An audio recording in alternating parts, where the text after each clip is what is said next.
Welcome to the final day of Goldschmidt TV, coming to you live from the heart of the Goldschmidt Conference here in Chicago. Today's broadcast is packed with exclusive insights into the exciting activities still ahead, and we'll be showcasing some of the most compelling moments from this year's event. You'll hear directly from our event leadership sharing their perspectives on the conference's impact and the future of geochemistry. Plus, we'll dive into the reactions and experiences of those attending, giving you a front row seat to the energy and enthusiasm that has filled the halls. As we wrap up Goldschmidt TV, stay tuned for a full day of discovery, reflection, and celebration.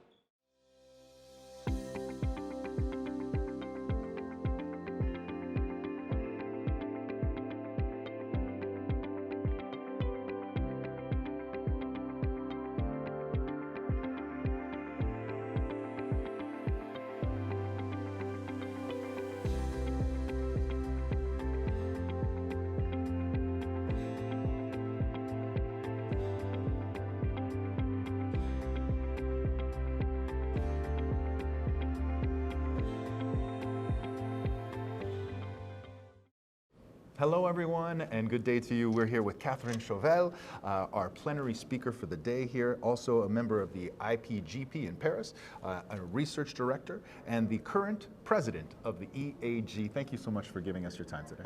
It's a pleasure. Excellent, thank you, thank you. So let's get right into it. Catherine, you'll be hosting one of the key plenary talks tomorrow at this year's meeting called Geochemistry and the Inner Earth. Can you please give us a sense of what you'll be talking about? I'm going to talk about all what we can learn about how the Earth changed ever since it was formed 4.5 billion years ago, and how all these events impacted the composition of the inside of the Earth. So the idea is, can we find traces of this past history? And if we do, what does it tell us about, the dynamic and the way things evolve and mix up and so on in the inside of the Earth. So what I'm doing is I'm using volcanic rocks, present-day volcanic rocks, such as Hawaii, for example. Beautiful place. Oh, yeah, all sorts of beautiful places, because we know that those volcanic rocks come from deep in the Earth's mantle, and therefore they sample various parts of the mantle, so we can get a good idea of the geographical distribution of components, of compositions, and how they compare from one place to the other. Fascinating. That's fascinating. This is not one of the questions, but I have some interest in this topic, so I'd like to ask, are you finding that there are materials from other celestial bodies? Like there's a theory that there was an impact earlier on. Is that something that you're discovering at all? That's what we're looking for, that in a way. Yeah. And I mean, there's some signs, but it's very difficult to measure. Oh, amazing. Yeah, that's so fascinating. Excellent. So in your experience, how has participating in conferences like Goldschmidt contributed to advancing your work in geochemistry? It's crucial. The Goldschmidt Conference is crucial for advancing our science. That's a place where we meet people. That's the place where we hear about new ideas, new measurements, new discoveries, and that's where all the good geochemists are. So it's a key thing for us to advance. Wonderful. So we keep up about, what comes out. Communication is key, of course. Oh, yeah. Of course. Love it. Oh, I'm glad we're a part of this. This is fantastic. Now, the Goldschmidt Meeting often serves as a platform for international collaboration. So how do you see the joint efforts of the participating organizations, such as the Geochemical Society and the EAG, evolving in the future? I see it very positively. I think it will get better. It's crucial for both societies to have this meeting running happily and well. The entire international community knows of the Goldschmidt Conference. They don't even know that there are two societies behind the scene doing all the work. So when the conference is in the States, it's organized by the Geochemical Society. When it's in Europe, it's organized by us, the European Association of Geochemistry. But I think for the participant to the conference, they don't see the difference, because we make big efforts to make sure there is a continuity in the science, in the way it's organized, and so it's transparent for everybody. And that's what makes it successful. People want to come to that conference. It's a priority number one. I bet. Yeah, it is. And not just because of the locations. No. But they're fun. You know, it's an inspiration for, I think, the rest of the planet. I think just making sure everyone works together and collaborates. Yeah, it's a key issue, particularly in geochemistry, because we do a lot of long, difficult, expensive measurements, and we have to share all the data so that we can combine what's been done by others with what we do ourselves, because it's a lot of work, so we might as well put it together to get a bigger picture and better understanding. Of course. And that's why we're here at Goldschmidt. Yeah. Catherine, merci bien. Thank you so much for your time today. Thank you. Enjoy the rest of the conference. A pleasure. Thank you, friends.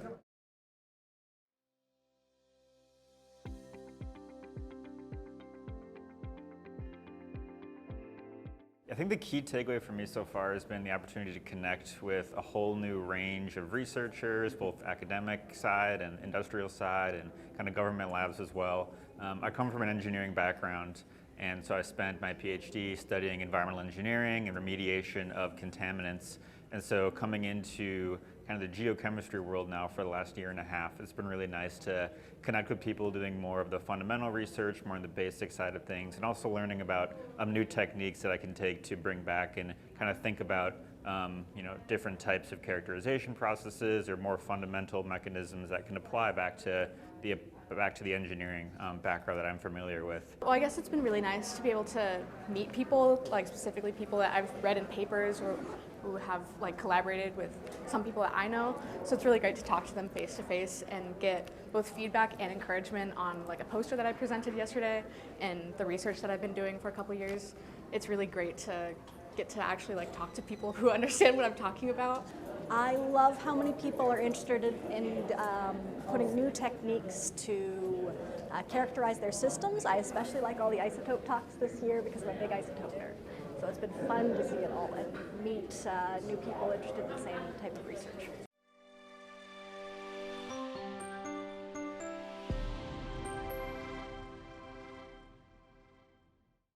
Hello, everyone. We're here with Daniel Frost, the current Vice President of the EAG. Very excited to have your time. Thank you so much for it, Daniel. You're very welcome. We're going to jump right into it with the burning questions that we have for you. As a geochemist, I've been saying geochemist all day. I want you to say it. Geochemist. Yeah, I know. Okay, Just nice adding try. an extra Nice ist. try, mate. English isn't my first language. Right. All right. So as a geochemist, what do you find is the most beneficial or important part of these Goldschmidt meetings? Yeah, thanks. I mean, I'm a geochemist, but I'm a certain type of geochemist. I'm an experimental geochemist. Ooh. So what I do, what I'm looking for is the evidence in nature and the rocks that people have gone out and analyzed, or the space missions where people have gone to go and collect the rocks, and they bring those and present them in Goldschmidt. And for me, I then try and find experimental problems to solve from those data. So it's absolutely essential for me to be able to sort of mix with what I would sort of call real geochemists, the guys that deal with real rocks. Sure. Because to be perfectly honest, what I then do is grind up chemicals to make them look like rocks, and then try and do experiments on them to try and explain processes in the Earth's interior, for example, or other planetary problems. So a meeting like this, where it has a wonderful diversity of different natural observations, both going from isotopes right the way through the Earth's interior, then to other planets. It's just a wonderful, wonderful possibility for me to kind of source new problems and to source new ideas about what I can do my research on. And we don't get conferences like that otherwise. And other conferences tend to be kind of like more specialized. So if I go there, I might find, one type of thing that might be interesting. But here there's such a great range and there's such a great diversity that it makes it a really worthwhile meeting for me. Fascinating. Oh man, your passion is palpable as well. I love it. It's only a matter of time before you're going to be president. So speaking now as future president, how do you envision Goldschmidt in Prague looking? Or is there anything you're looking forward to specifically?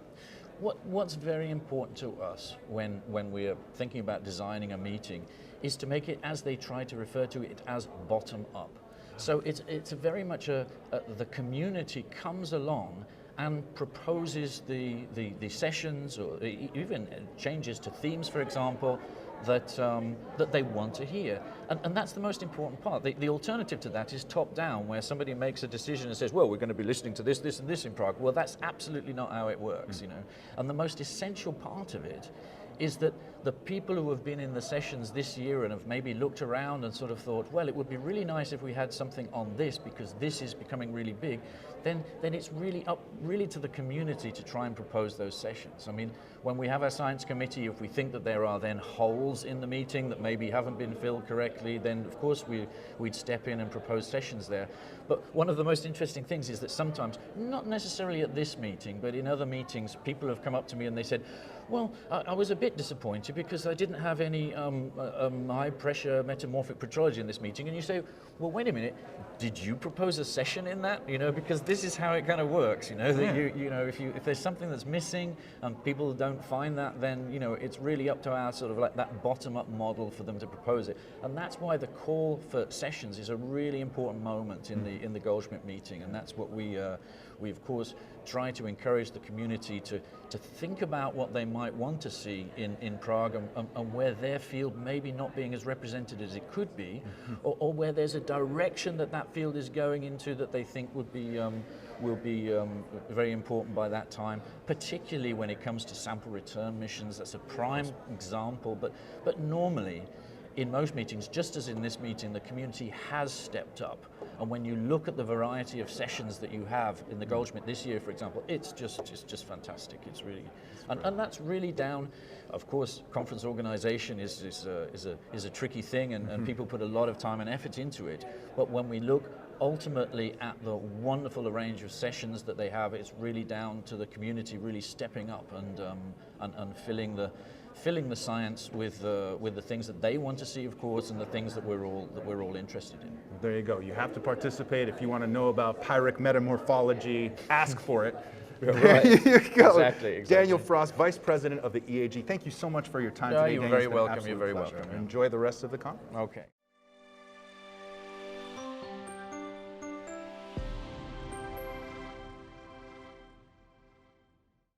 EMAC isn't just about studying rocks and minerals. It's about unlocking the secrets they hold, from critical metal resources that power our modern world to the geochemical analysis that helps date archaeological finds with stunning precision.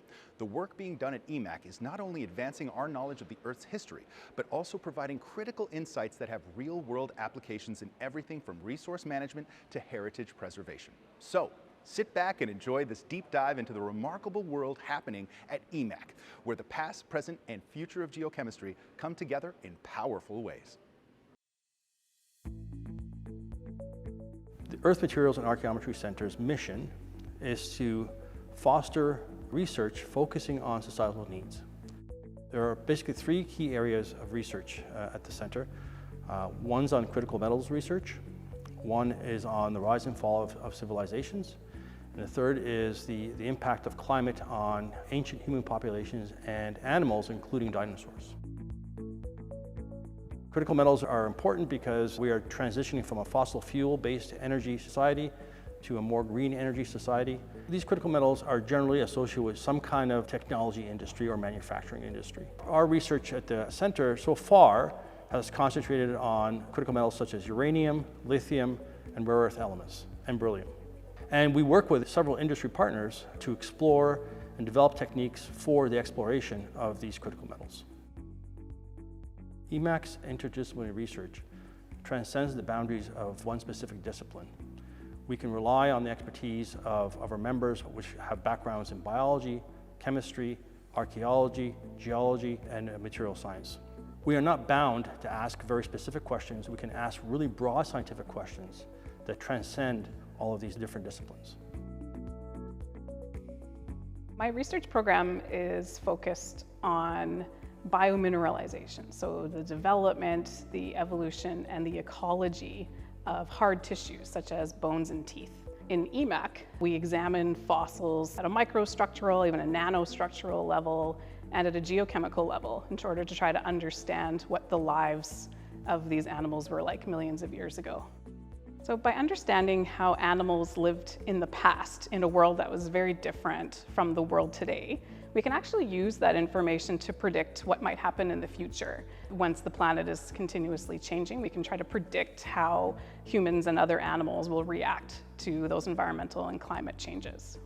My work intersects with that of Dr. Julia Gamble, who looks at human populations and medieval populations and indicators of stress or how past environmental changes might have affected those populations. So with an understanding of what's going on in humans, we can actually apply that information even farther back into the fossil record to look at what types of stressors might have been affecting animals that were millions of years old, around way before humans appeared. Biological anthropology is necessarily interdisciplinary in nature. I'm a human osteologist, a dental anthropologist, and a bioarchaeologist.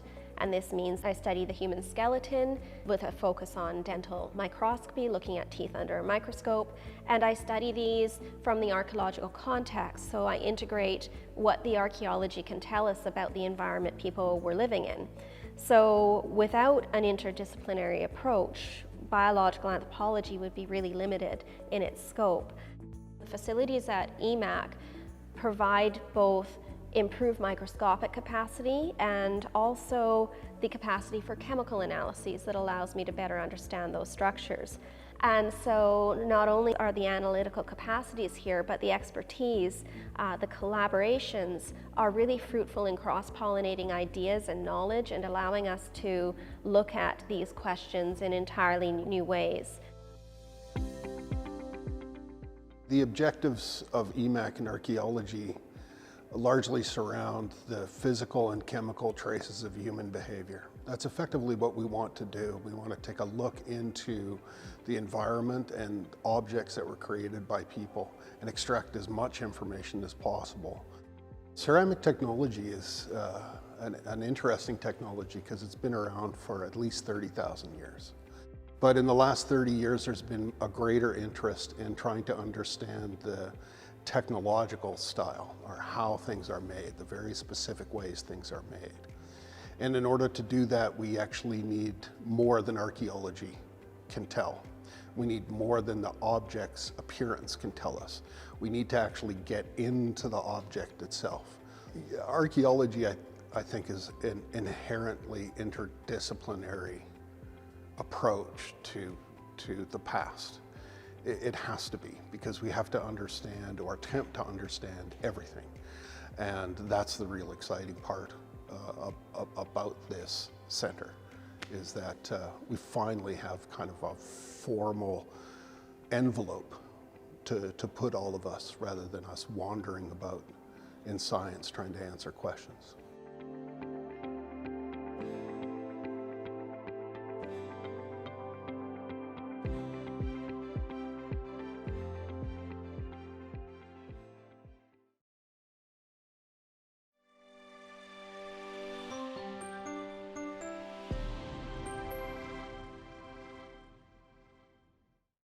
Hello, everyone. We're here with Tamsin Mather.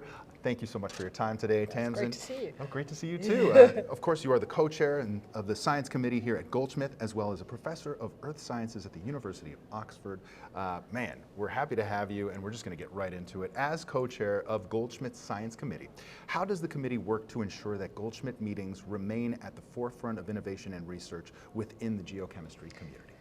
Well, with the science program for Goldschmidt, we try and do a mixture of kind of bottom up and top down approaches in terms of thinking about themes, thinking about guidance for the community, giving people a structure to work within, but then really relying on the community itself to suggest the sessions that they want. And it's through that, facilitating that participation from the broad geochemistry community that we really get the best programs. Absolutely. So you're actually listening to the people who come to the meetings to ensure that those meetings are interesting for them. That's right. Or putting a structure that allows them to make the suggestions for what they want. That's very kind. Yeah, that is bottom up. I see what you're saying. All right, excellent, excellent. Not that people are at the bottom. You know, students are valuable too. We know that. We know that. Yeah, the more student participation we can get, the better. So often we don't have so many sessions suggested by students, but it's great if students have stuff, if they maybe find someone more experienced to co-propose with. We have the theme chair structure, so the science committee is at the sort of top level, and then we appoint the theme chairs, and then the theme chairs reach out to people or take suggestions and build the program like that. So that's what I mean by kind of mixed top-down, bottom-up type of structure. And I mean, when I say bottom-up, I mean more like a sort of, you know, it's an hourglass sort of shape in some way. Gotcha. Absolutely, yeah. Either way, dynamic, yeah. Very That's organic, the aim. I like it. But yeah, it requires participation from the community to really get the best out of it. Excellent, so participate. All right, so can you share some of the key themes or areas of focus that were prioritized in this year's Goldschmidt meeting, and how do these reflect the current trends and challenges in geochemistry? Well, we have a real mixture of stuff going on here, right? And we have stuff that's really what I would sort of call discovery mode. You know, we want to go out there and learn about meteorites. We want to go out there and learn about really fundamental scientific things. All sorts of different reasons, you know, like the origins of our planet, the origins of the solar system. If you're me as well, like actually understanding subduction zone processes. I'm a volcanologist by training. Big fan of subduction, I know, I'll tell you. Absolutely. Yeah. So, you know, tectonic process, early Earth stuff, really fundamental stuff about ocean chemistry and things like that. But I think something that we really wanted to bring out this year was also how important geochemistry is for the future of humanity. And we had this interesting situation where we didn't realize, but then the DNC announced they were going to be in town at the same time. Yeah, it's been busy in Chicago. That's kind of changed the vibe, but we sort of, so we put this cross-cutting theme 14 in, which was to try and capture some of the different ways in which geochemistry moves forward for the good of humanity.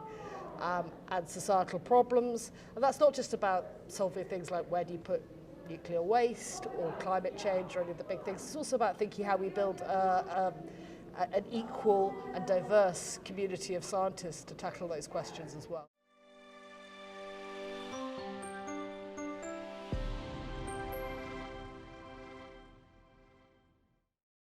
Now back to our Thought Leadership series, and we're turning our focus to the critical and life-saving work being done by the USGS USAID Volcano Disaster Assistance Program. This program is a beacon of hope in regions prone to volcanic eruptions, where lives, livelihoods, and entire communities are at risk. Their mission? To forecast volcanic eruptions with precision, giving people time they need to evacuate and stay safe. Through a combination of cutting-edge technology, rigorous scientific research, and close collaboration with local governments and agencies, the team at VDAP has become a global leader in eruption forecasting. Stay tuned as we shine a spotlight on the Volcanic Disaster Assistance Program and the incredible differences they're making. As always, keep watching Goldschmidt TV for more fascinating insights from our community of geochemists.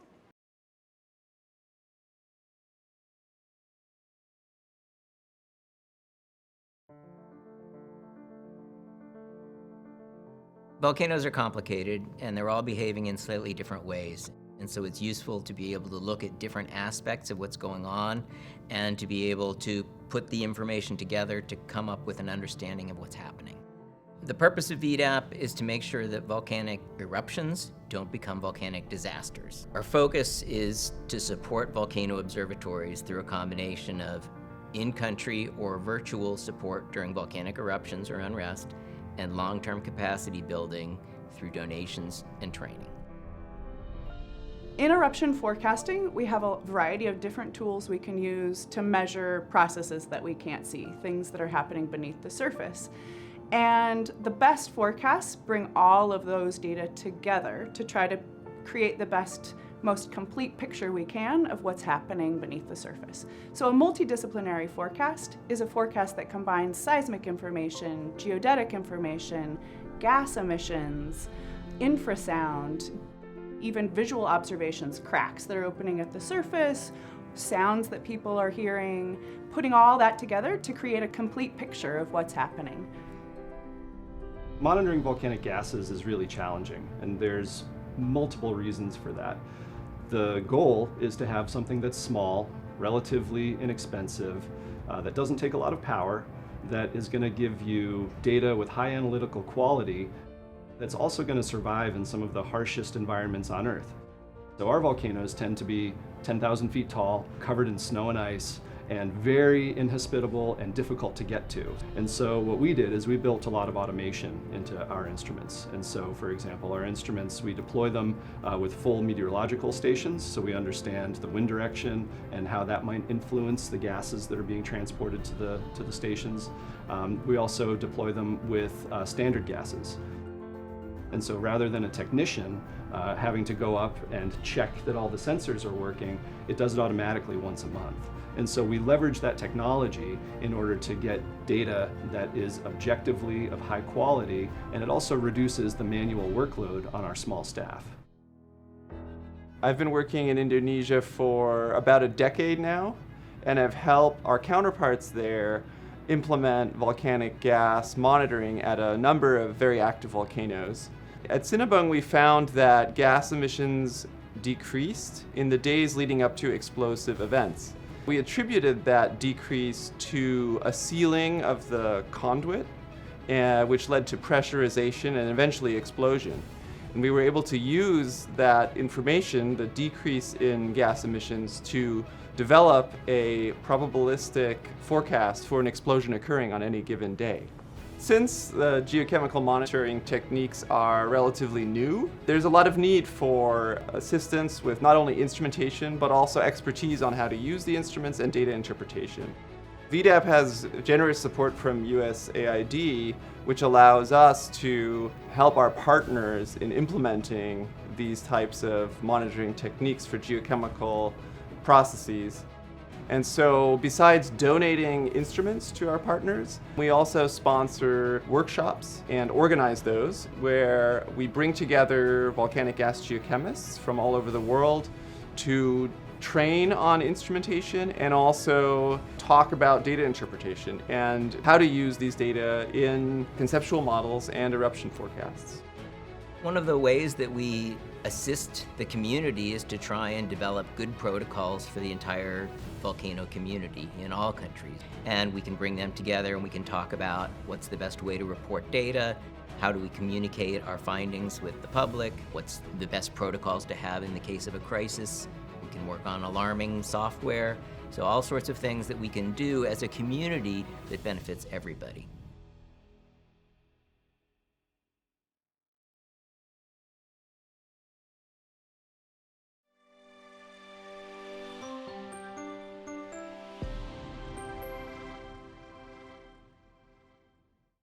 As this is our last day here at the Goldschmidt Conference, I want to extend a special thank you to all of you, our viewers.